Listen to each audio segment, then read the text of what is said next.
Alright guys, this is where I'm at with this. Got the engine and trans mated.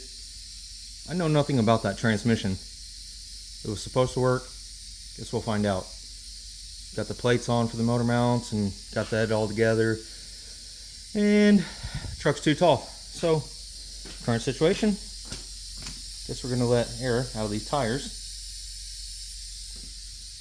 and see if we can pick up some clearance. I'm gonna do one side at a time, but take a minute to do that.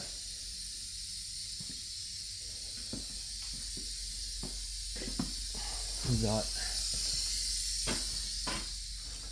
our mounts in, all that good stuff. Can't find my valve cord tool, so I just got this. Stick it on there and wait, I guess.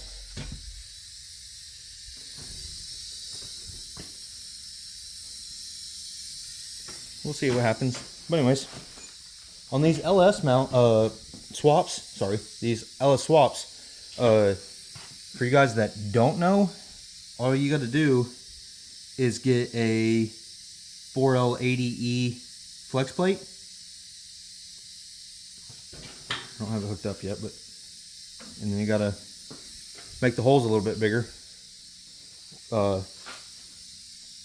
accommodate to bolt up for that flex plate to bolt up to the torque converter for the turbo 350. So you'll have to just oblong the holes a little bit, but it works. I'll keep you guys updated and see what happens. Like, share, and subscribe to Half Done Garage. Thanks, guys.